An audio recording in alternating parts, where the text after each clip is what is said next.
Welcome to the Pretty Powerful Podcast, where powerful women are interviewed every week to share real inspiring stories and incredible insight to help women or anyone break the barriers, be a part of innovation, shatter the glass ceiling, and dominate to the top of their sport, industry, or life's mission. Join us as we celebrate exceptional women and step into our power. And now, here's your host, Angela Gennari. Hello, and welcome to another episode of the Pretty Powerful Podcast. My name is Angela Gennari, and today I'm here with Morgan DeNicola. Hi, Morgan. Hi, how are you doing? I'm doing so good, and I hope I didn't butcher your last name, DeNicola. Okay, right? Oh, you did great. Okay. Okay, so Morgan DeNicola is the daughter of serial entrepreneurs who found her passion is philanthropy and diplomacy. I love that. So she believes that we all have incredible abilities that, if harnessed, can change the world around us and make us better global citizens. Very cool. And you are with the DeNicola Family Foundation. So let's start talking about your parents being serial entrepreneurs. So you did not want to go that particular path. No, my parents were very, very successful, continue to be very successful serial entrepreneurs, and with that comes so much stress and Yes.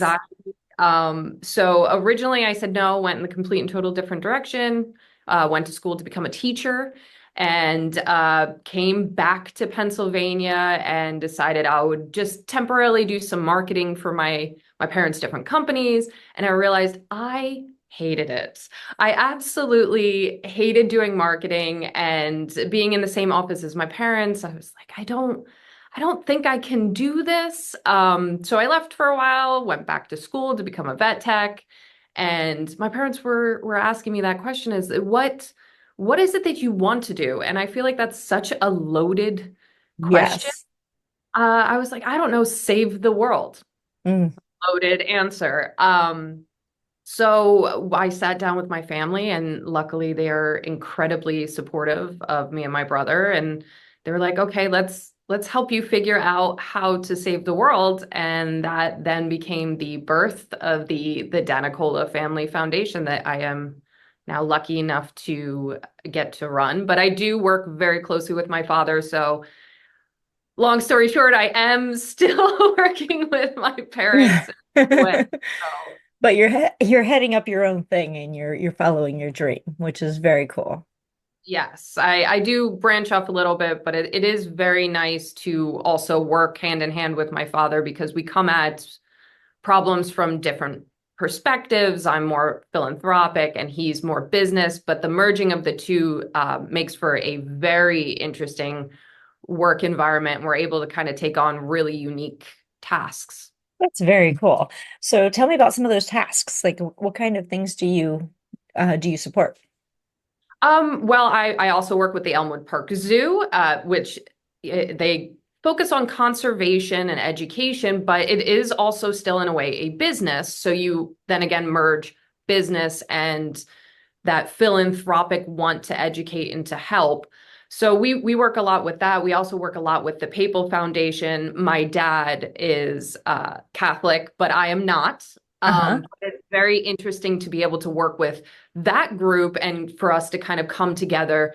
And the funny thing with philanthropy is any successful charitable organization or program, you need to have a kind of that business way of looking at it for it to be sustainable and for it to kind of really be successful. So the merging of the two is really, really great. Where right now we're building a community center in the village in Italy my grandfather grew up in. Very cool. A little unique, very cool. And we're doing a lot of local programs here with helping with different religious institutions, but also pantry programs and all different types of schools to try to combat a little bit of hunger, food insecurity, as well as jackets, shoes, your basic needs that kind of fall by the wayside. So we're doing a Mm. lot of little programs, but working on some really large ones and some more humanitarian recognition awards and sciences. So it's that merging of philanthropy and business and Yeah. a lot of fun. That is really cool.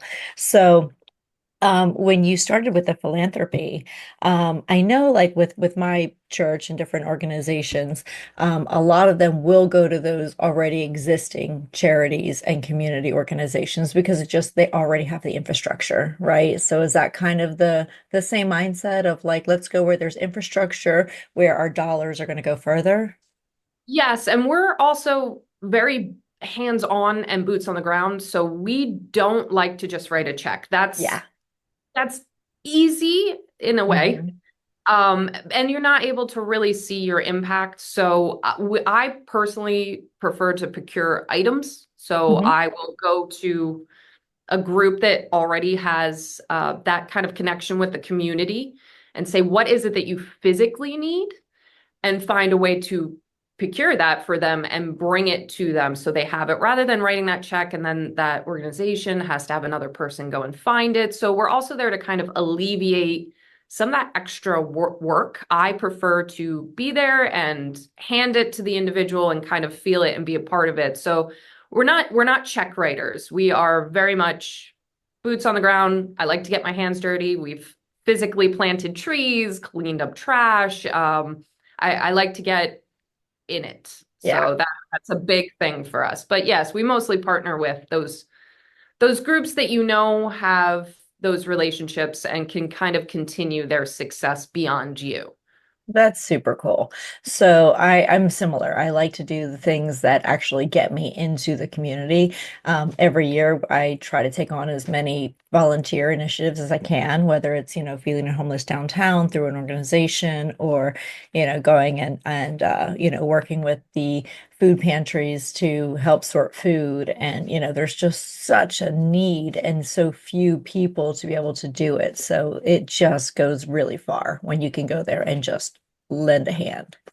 Absolutely. And these groups also need sometimes a new perspective and an idea of Hmm. programs. And it's great to be able to come in and kind of help them spice it up or come up with some new thoughts. Yeah. Well, and the business connection is really important because a lot of these nonprofits are run by people who just had a desire to help, but they don't necessarily have the business background to be able to understand how all the operations are going to work. And so they're kind of piecemealing it together with the limited experience that they have. And when somebody can come in with a business perspective and say, "Hey, I think we can create some efficiencies here, or I think we can be more impactful if we do this, and I think we can make our money go further if we do this." I think that's really, really valuable to a nonprofit. Absolutely. That's what we love to do. Yeah, yeah. So I love that you're coming from that business background and that your father is involved with that because there's so much value. So that's amazing. So it sounds like a lot of what you do is local or smaller organizations. Is that right? For our family foundation, yes, but I'm lucky enough. I'm also the vice chair of another group called the Humpty Dumpty Institute, and we work with embassies around the world. Okay. So that's more of our global stance is I do a lot with them, and sometimes we privately fund some of their more smaller programs, but it's still at a global level. Like we've brought music to different parts of the world. It's a music culture program. We've brought film students from all the world over the world here to study film, to go back and shoot stories about their culture and their experience to bring here. So a lot of our global stuff normally is hand in hand with the Humpty Dumpty Institute, but we are continuing to branch out, working with Temple University in Rome. So we're always trying to find a way to be local, but think globally. Yeah, I love that because there's a book that I read a long, long time ago, and it's an older book, but it's called Half the Sky. Have you ever heard of this? No. Okay, so Half the Sky was written by two journalists. They were New York Times journalists, and they were married. So the wife was Chinese descent, and the husband was American descent. And so they they're married. They were traveling all around the globe, writing stories for the New York Times, and they would bring back these really powerful local stories of like things that were happening around the world that we just didn't know about. Things that were really, really, really like disturbing, like bride burning, and like there were there were a lot of really challenging things that they saw, and they wanted the New York Times to pick it up so we could make a difference, so we could do something about it, right? Because, if you don't know, you can't impact it, right? And so they wanted to bring these stories to the New York Times. The New York Times wouldn't write about it because they said, nobody really wants to hear all the negative things that are happening around the world.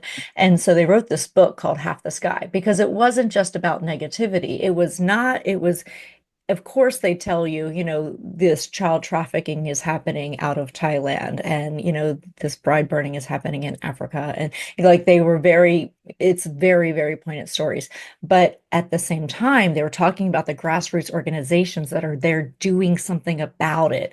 And they were talking about how a lot of these bigger organizations that we immediately think of, we default to, American Red Cross and all these other, not that they're not doing a great job, but these smaller grassroots organizations have such a bigger impact because the community embraces them more because they're one of them, right? So we, That yeah, trust. yeah, that Absolutely. trust is built in. Whereas, if you bring in some American organization that's they're making, CEOs making $1 million, and, there's this distrust for them of like, they just want to come here and it's a photo op and they're not going to really do anything. And so there's an immediate like, pushback. They'll take the free stuff, but they're not going to embrace you in the community. They're not going to open up their community to you. And with these other organizations, they really do. And these other organizations can be so much more impactful. But the problem is they're so underfunded because nobody knows about them. I'm gonna have to grab that book and read it. That Yeah. sounds also a lot of what I do, so it sounds right up my alley. I absolutely will have to pick that up. Yeah, it's a great book. It was really life-changing for me. It opened my eyes to, so much of what's going on because, immediately you see things that are happening that are, devastating, and you get out your checkbook and you immediately, I got to donate to this big organization, but you don't know how much of that's actually going to the effort on the ground level. Like you don't know how much is admin fees and bureaucracy and, all Over. marketing. I used to Oh my Yeah. gosh. I worked for a nonprofit, and I'm not going to say the name of it, but I worked for a nonprofit earlier in my career, and it was sad how much money is spent on marketing and not going to the families.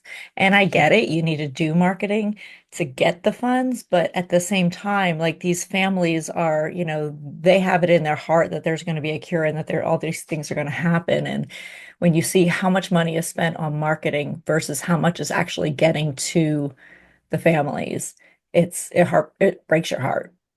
Absolutely. And that's, what we also work very hard on, or I'm working very hard on, is regaining that trust, because you've seen a drastic decrease since 2016 in individual donors because of that lack of trust. So especially with our family foundation, we're 100% transparent, nothing goes to overhead. We are a staff of 3.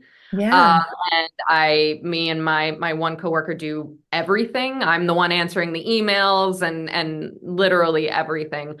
And trying to gain that trust back to the individual donor and letting you know that your every single dollar will go directly towards the program that is specifically put in front of you. Yeah. So Yeah. I understand that challenge, and hope that there's a lot of groups out there that are trying to bring people back to wanting to be more engaged and involved, and that trust, rebuilding that trust. Yeah, because I think it's always in our heart to want to do something, right? Like we all want to help. We all want to figure out how do we make the biggest impact. And so even if it's something, like I don't live far from North Carolina. I'm in Georgia. And so, when the hurricanes happen in North Carolina, immediately you want to just go help, you want to go serve, but they don't have the infrastructure to support the number of volunteers that were showing up, right? Because I mean, there's barely enough infrastructure for the people who are, not, they've lost their homes, they've lost their belongings, and they can't find their families. And so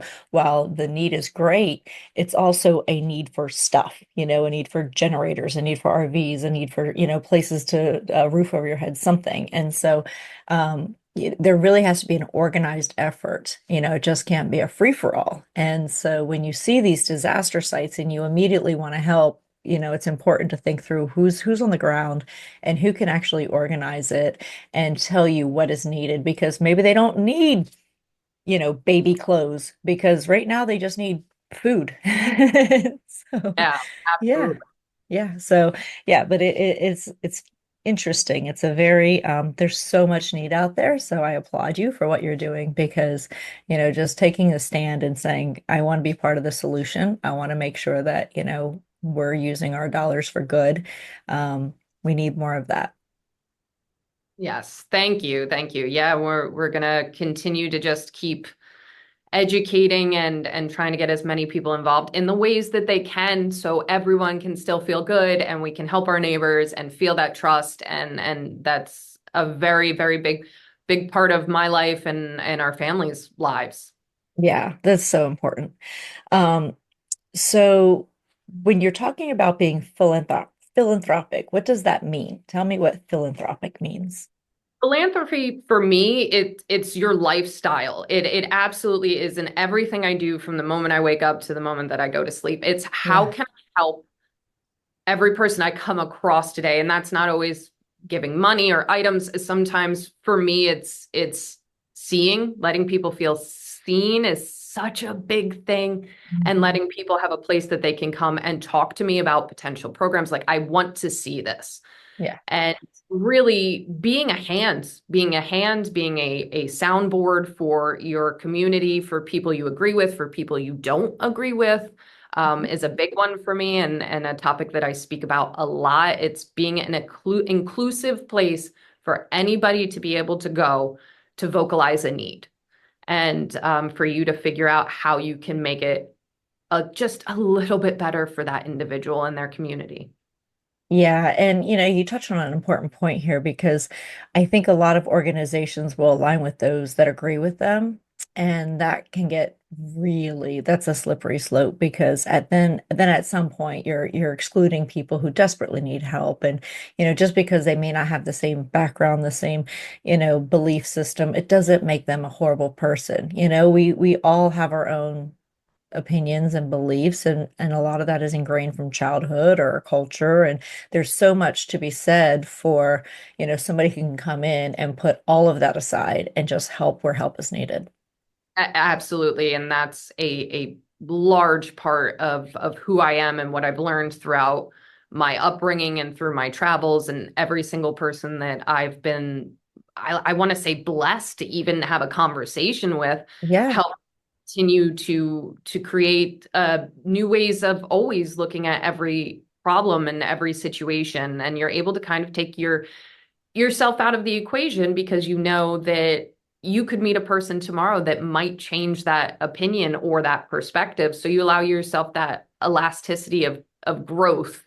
So it's definitely another huge part of who I am and who our family foundation is, and the groups that I work with, to just be inclusive and welcoming to everyone. Because I mean, being human is our common denominator. At the end of the day, we're all human.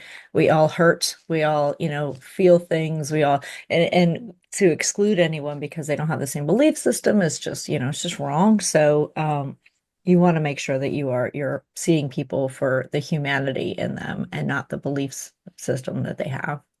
Absolutely. And like you said, everyone struggles at some point in their life, and everybody hurts the same, and everybody feels very similar in Yeah. their experience. So it shouldn't, a lot of these smaller things really, especially if you want to help the world and you want to help people and you want to connect and say you're empathetic and sympathetic and compassionate, then there's no discrimination. If you say you are those things, then you should not discriminate against somebody that disagrees with you. And you need that self-control, and to be able to kind of, I like to say, some people don't like this saying, but I like to say, kind of put yourself for a second in the back seat, Yeah.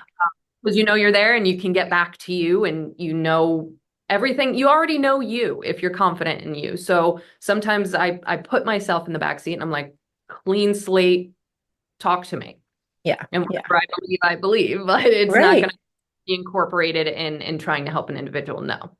Exactly. Well, and I even with running my company, I always say, if I wanted everybody to agree with me, why do I need you? Like, I need you to give me a different perspective. I need you to open my eyes to things that I can't see right now. And, so much of that just comes from differing opinions. Like, I love it when people will respectfully argue, like, please tell me why I'm wrong. I want to know. Like, I want to know how I can see something in a different way. And that's 100% okay with me. Absolutely. Same way. I love Hmm. making friends with everyone. It Yeah. really doesn't matter to me. Yeah, yeah, absolutely. So, you talk a bit about diplomacy and the travel and the cultural diplomacy. So, can you tell me a little bit about that experience? It's a very unique experience, especially being a woman in Hmm. that world, because depending on where you go, a culture will react very differently to you. Yeah. And especially having a name like Morgan, it gets really confusing. A lot of the times people will think I'm a man before I show up somewhere, and then Hmm. the shock, like my name tag will say Mr. Morgan, and I always laugh at it, but it is difficult in a sense because we have a lot of preconceived notions of different places in the world that from childhood is fed into us and we initially believe. And a lot of the times you have to just go and see and be a part of things, even if you don't understand, even if I'm sitting in a room with a lot of men, it's primarily male dominant. Um, it's very important for you to kind of listen and have an understanding of if you're in a country that thinks women should sit pretty and listen. I know that urge to want to scream and say, "Well, I have so much to contribute," and that's so disrespectful. But in that culture, that's not disrespectful. And I think it's very important to kind of go anywhere in the world and really listen and learn. Right. And along the way, when it is appropriate to have these open discussions calmly, I like to say respond, don't react. Hmm. Um, Hmm. it can be very, very difficult, but in that process of listening and being respectful, a lot of times the people you engage with start to get curiosity about, like, okay, they're not just this white woman from America is not just immediately interjecting her opinion. She's listening and being respectful. And you know what do you think? Or how do you feel? And that is when those communities, like you said, you earn that trust and they really start to open up and embrace you and tell you a little bit more about what is going on and how we can learn from one another. But that comes with, I like to say, the superpower of self-control. Yeah. uh it's difficult at times, especially, my father loves to make jokes that he's like, you are the most opinionated person I have ever met in my life. Not. And I like to say, because with each experience I learn more, Hmm. Hmm. but it can be difficult, and it's also very difficult when you see the needs globally and how it can cause some depression and angst, especially when you want to help and you don't quite know how.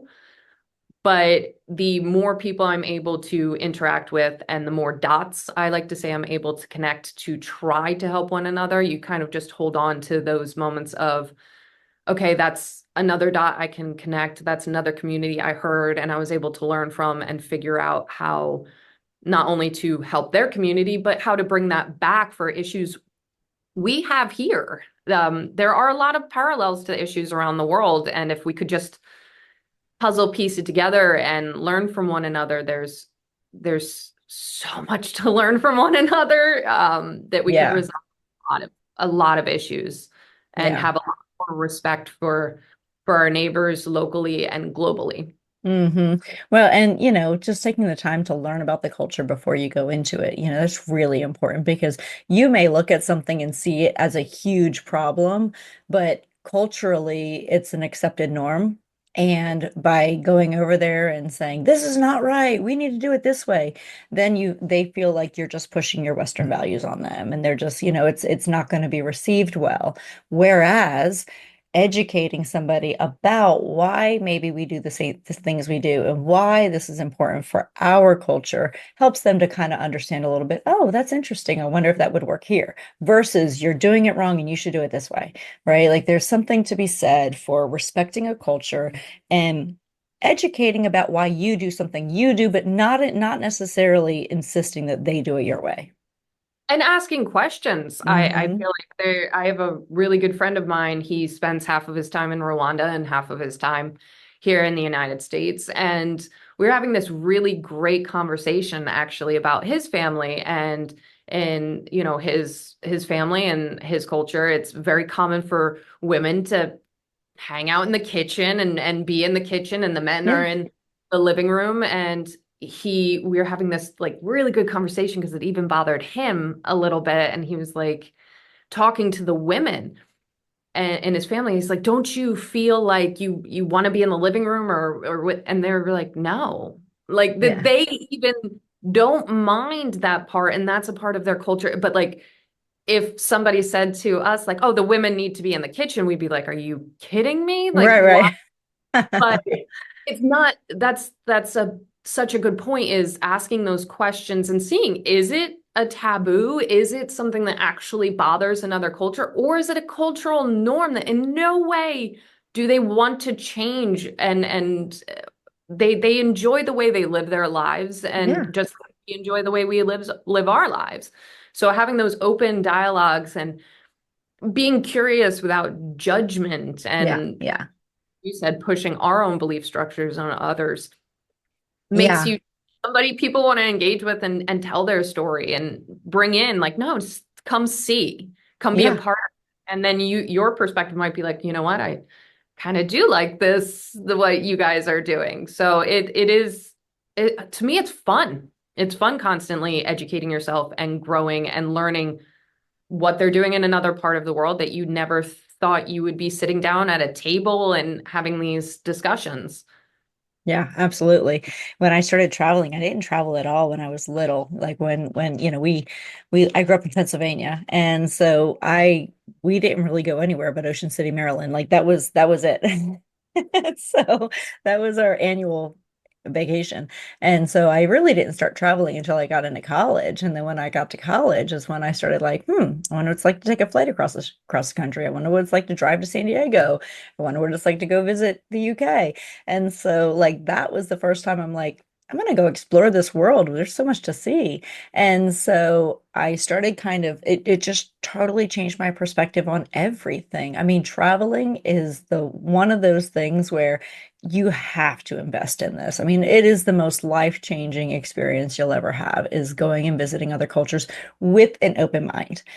Because a lot of people will travel to other cultures, but they're not going in with an open mind. They're going to want to do the same things that they do at home in any other country that they visit, and that's not realistic. Like you have to be open to embrace the culture as the culture is and not as you want it to be. Absolutely. And not go to those tourist trap restaurants, but Yes. find those little back street places, experience the food, the music, the people. I'm 100% the same way whenever I Hmm. travel anywhere. I'm like, yes, that is a nice hotel, and yes, that is a nice restaurant, but can you show me something that you wouldn't show Yeah. someone else? Yep. That's Hmm. really where you get that rich experience and where your perspectives and your thoughts completely change. hmm A few years ago, my son and I went to Costa Rica. And, the first part of the vacation was we went to an all-inclusive, and it was very, you're in a bubble, you're not leaving. You wake up and you're pampered all day long. And the second part of the trip was, we had rented a car and we were going to drive from, one side of the country all the way into the Arenal volcano area and go stay at an eco resort. And so I probably should have flipped it. I should have done the eco resort first, and that way he wasn't all spoiled and well taken care of, and then, give him a culture shock and, having to drive across the country. But it was so interesting because we had a manual car, which a lot of Americans these days don't know how to drive, which is funny. But when we got there, thankfully I learned on one because that was, years ago when we still had them readily available in the US. And so I learned on a manual car, and so I was able to drive it around. But those mountain areas in Costa Rica are pretty tricky, and they're very narrow. And anyway, so I think it was an eye-opening experience for my son to see like us two American people driving a manual car through the mountain area, all these little villages and these little towns. And, we had to stop for gas. We could not speak English. You can only speak Spanish. And, but it tells him like, don't expect comfort everywhere you go. Like get uncomfortable because it's in the discomfort that we find the best stuff. Like you can have the best food if you're just willing to go to these little off the beaten path, hole in the wall kind of places. They're the best food and you meet the best people there and you just have the most culturally rich experiences. And then we get to the eco resort and we get to do, milk cows and pick up eggs from the chickens. And it was just such a cool experience. But again, you got to get uncomfortable. And I bet that's a core memory that he and Yes. you will have forever. It's not just one of those normal resort memories. Like, yeah, I remember it being fun, but I don't Yeah. really remember anything of it. It's going to be one of those things where when you think about it, I bet you can hear, you can smell it, you can kind of Yes. taste it, right? Yeah. Yeah, absolutely. Yeah. And so, I love going to an all-inclusive. It's a beautiful little relaxation, but you got to mix it up with something else. Like there's got to be something else that you do because if all you ever see is the inside of the resort, you're not really experiencing the culture. I mean, you're going to have a contrived version of whatever you're going to see, right? So it's the watered down version, the version that they give to the Americans and the Canadians and the safe the safe It's safe. version. Yeah. You sometimes have to do the things that people think are Yeah. unsafe, in a weird way is, oh, well, you might not be safe. It's like, okay, let's Yeah. go see. Let's go. No, I'm not saying to just run off when you know it might be a little dangerous, but don't always assume that something's dangerous that's not really. Yeah, absolutely. So, so in your travels and in your philanthropy, tell me about some of the more meaningful experiences that you've had. Ooh, I actually recently came back from Rwanda, Yeah. not a few months ago, and that was incredible. I was able to bring some members of Congress and their staffers for the memorial of the Tutsi genocide. So they Oh, went yeah. and we were able to learn a lot about what had happened, but also how they've continued to grow together since then and what it means for it to be a genocide and how they continue to deal with it. And that was a very sad moment because you were able to hear about the horrible, horrible things that happened and Yeah. how that happened. But then you had this moment of just incredible um, it was just an incredible learning experience because then we went to these rehabilitation camps. And what they did is a lot of these people who ended up killing some of the Tutsis, some of them were forgiven and they Wow. lived side by side to rebuild to some of the families members that they had killed. Like, so if they killed this family member's uncle, they live next door and they work together to continue to build from there and they admit their wrongdoing. And it was just kind of fascinating that they have a lot of these camps where they rehabilitate even people leaving from the Congo that have killed a lot of people because they want to get out. Yeah. And they, rather than just locking them away, they bring them back. They bring them back and they become very important members of society to continue to contribute. And they have this reality of, yes, I did these horrible things. They never deny it. But they're like, this is how I want to spend the rest of my life making my community stronger and better and making sure it doesn't happen again. So that was a really eye-opening experience and being able to bring members of Congress to kind of hear what a genocide is, Yeah. hear what had happened to get to that point and how they're continuing to repair and become stronger because of it. That was another very life-altering moment. And we also, because it, was so sad, we also made sure that we brought them to do something else here and there. And we took them to do a gorilla trek. And that was Wow. incredibly fascinating as well, because you have Rwanda and the Congo that are constantly fighting, but they agree on one thing, and that's to protect this species, these ecosystems. And that's also a very fascinating thing to hear about, how like two groups that really just do not get along and have a lot of issues are like, but when it comes to nature and preserving these animals, we're in agreement, we're going to protect them.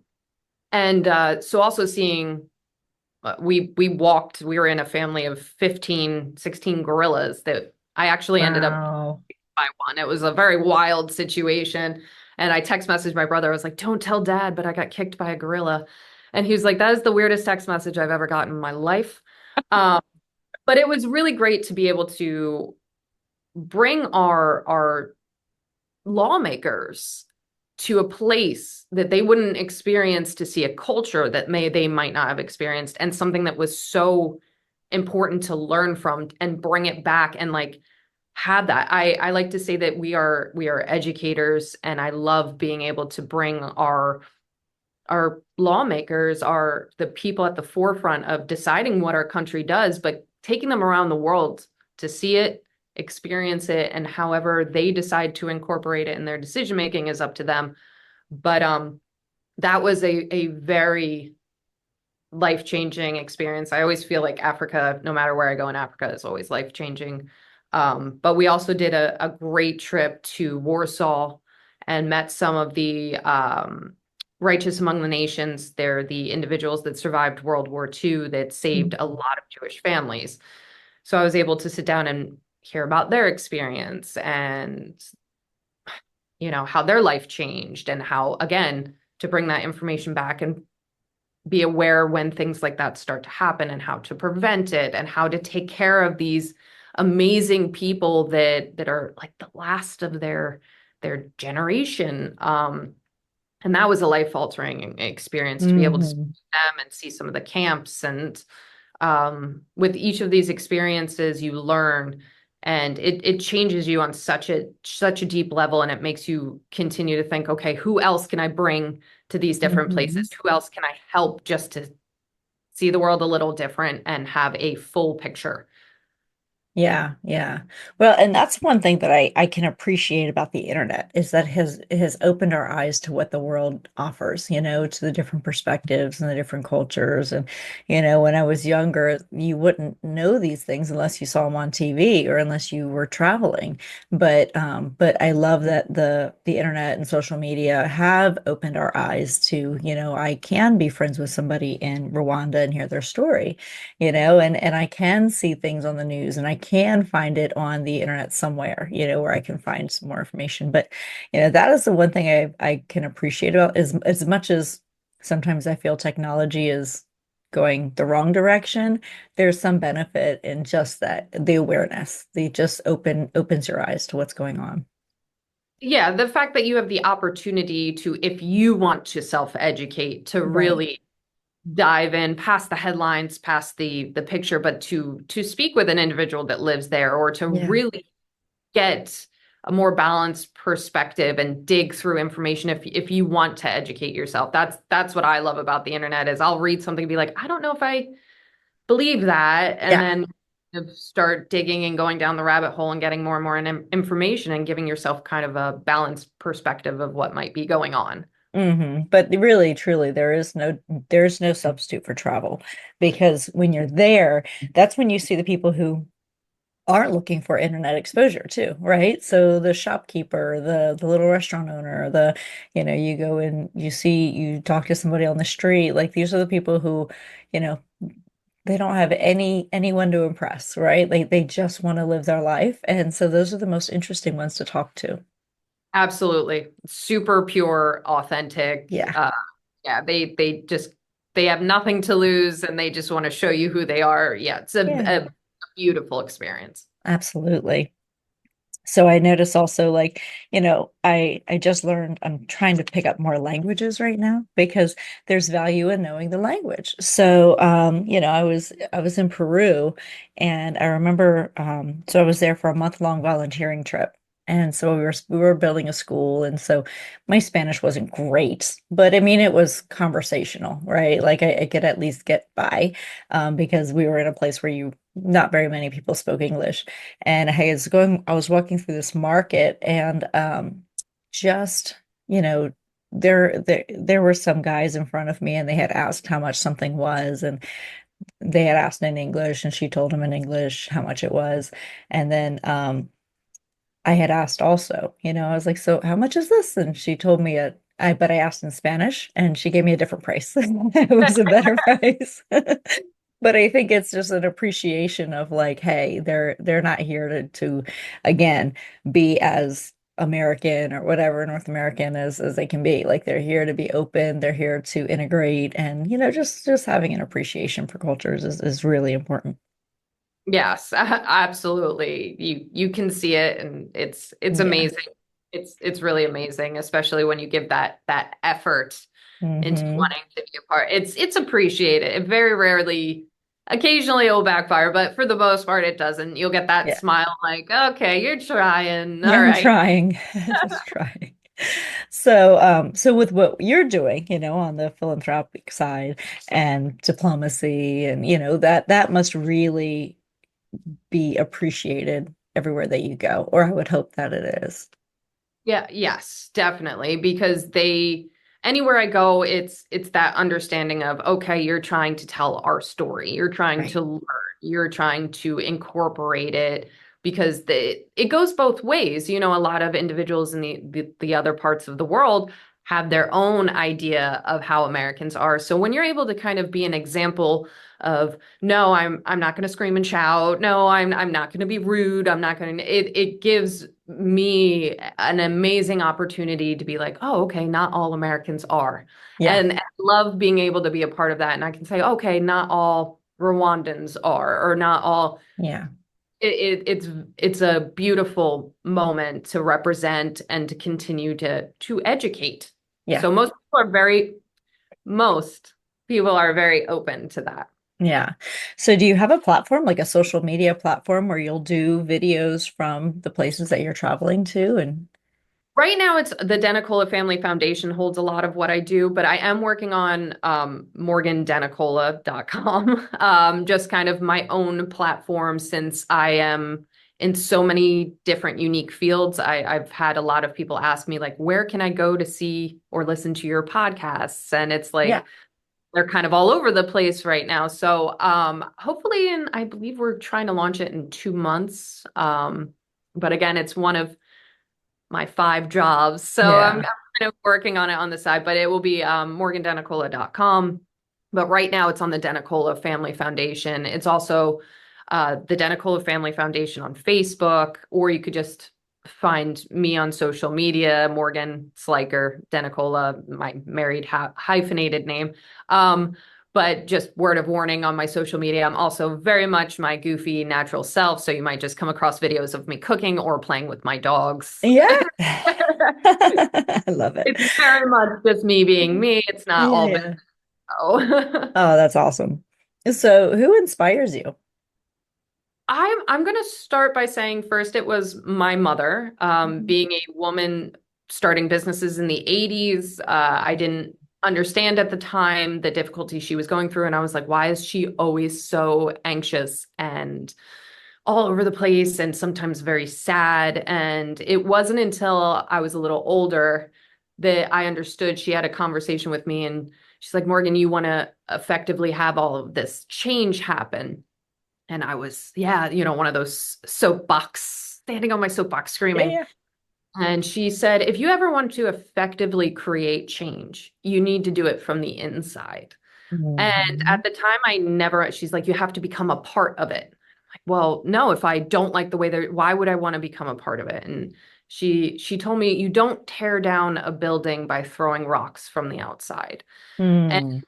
I didn't get it until I was much older and realized that she is so brilliant in her teachings. Again, I just didn't appreciate it until I was much older, but she's a very aware woman of what it takes to be a woman Yeah. and eat in this world, because there are still, in comparison to the 80s, still to now, there is Mm-hmm. always somehow a man next to you, or kind of standing side by side, or you're getting Yeah.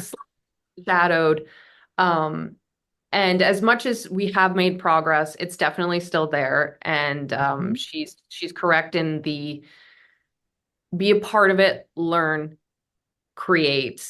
So my mother is definitely an icon in my world. And then I want to also say my father, Yeah. being um, a man that, his parents came over from Italy, and so immigrant family, started from nothing, created his business from basically a garage, very similar 80s story. Mhm. Um, to where he's at now, he's always educating himself. He's always, anybody who wants him to mentor them, he's always learning, he's always involving anybody and everybody. And as much as it drives me crazy, he's always pushing me and my brother to strive to be more and achieve more, because he's like, don't get too comfortable. Yeah. You're very Yeah. So comfortable, true. you don't effectively continue to grow or change. So my dad always inspires me. He finds a way to create from nothing. That's And awesome. he gets anybody and everybody engaged that wants to. He's like, come with me. He's always a come with me guy. And he, for a long time, I stood behind him in everything that I did. And everything, coming from families that is successful parents, it's a battle, because no matter what you achieve, it's either expected of you, Uh-huh. or it comes from the, oh, well, you were given that because you had the parents that you have. And it always kind of clipped our wings and took the wind out of our sails, because it was always like, oh, well, because of mommy and daddy. And Mm. it would get very frustrating. So you kind of shy your face away and step behind my dad. And he would grab me by the hand and pull me right out in the spotlight. And he'd be like, no, him and my mom. And they're like, we were able to do what we could do because of you guys, even from a young age. And don't let anybody ever tell you otherwise. So my dad's a hero also to me, because he never lets me shy from the spotlight. He Yeah. never lets me step behind him, or kind of allow a man to step in front of me. I love He's that. very much a dad that will never let a man step in front of me, and I love that. Yeah. And he's definitely a rock and a great supporter of women. Um, and he's never like, I'm married to my wife, who is also a hero of mine, Yeah.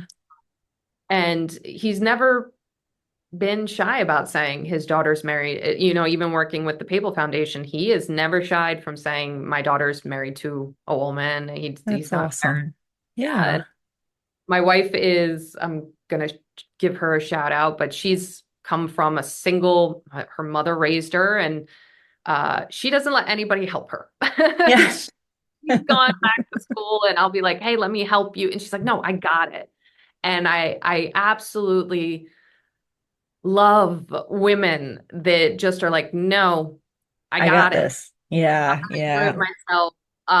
So she's also a motivator, and I can talk to her about anything, and she keeps me real.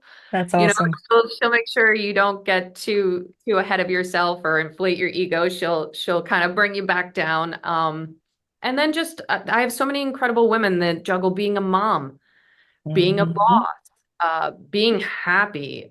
So I like to say, any person who can juggle professional and private life and Oh. children or animals, and just can juggle it Hmm. all, you're a rock star. Hmm. And anybody who is, I like to say, a bridge, who wants to bring people together, bring communities together and kind of stop this crazy divides we have in so many different worlds. They're all heroes to me. Anybody who tries to make people come together, hero, I love you. Yeah, for sure. I love that. Well, cool. I really, really enjoyed this, Morgan. This has been such a great conversation. I could probably talk to you for hours because I just feel like you do so much inspiring work and I just want to know all about it. But I applaud you for everything that you're doing. Keep going, keep saving the world. You're doing it. You're doing it. So, and exposing the people who need to know what's going on, our lawmakers, they need to know what's going on in the world. They're making laws for us that impact us, and it's really important that they're exposed to these things because it's easy to live in a bubble. It's easy to have those blinders on and say, this is the only thing I need to focus on because this is my constituents and nothing else matters. But everything else matters because if the world is in flux, everybody is. And so the more we can expose people to that and help them understand what's going on and where the need is, the better everybody will be. Thank you. Thank you very much. Yeah. So one last question for you. What do you wish more people knew? I wish more people knew that you assign value to things. Ooh. I wish that so much because I think we let a lot of people, a lot of topics ruffle our feathers or kind of distract us from our capabilities. And I wish more people knew that ultimately, if somebody says something to you or you read something, like you are the captain of your ship. Want to go, what you want to try to do, no matter what people say to you, you assign value to everything. And if something is valuable to you, don't let anybody else say it's not. And if somebody says this is really important or you're this or you're that, it's up to you whether or not you want to say that that opinion really matters, because the only person that really matters is you and how you feel about yourself, and everything else is background noise. Yes, amen to that. Amen to that, because I feel that way too. Like if something's important to you, it's important to you. And that's it. And like I try to remind myself of that with kids. Like this is the most important thing that's going on in their world right now. And even though you think it's insignificant, it doesn't make it any less significant to them. So Absolutely. And I think that the more people understand that, the less angst and anxiety and depression I think a lot of people would have, because you're in control of you and where you want to go and what you want to be. And we have no right to invalidate anyone else's story. Exactly. Well, thank you so much. This has been such a pleasure. And I wish you nothing but immense success on your journey, and just keep saving the world. I will. Thank you so much for having me. Absolutely. And I know we talked about where to find you earlier, but you can also find Morgan on prettypowerfulpodcast.com. And we look forward to seeing you next time. Have a great day, everybody. Bye-bye. Thank you for joining our guests on the Pretty Powerful Podcast. And we hope you've gained new insight and learned from exceptional women. Remember to subscribe or check out this and all episodes on prettypowerfulpodcast.com. Visit us next time, and until then, step into your own power.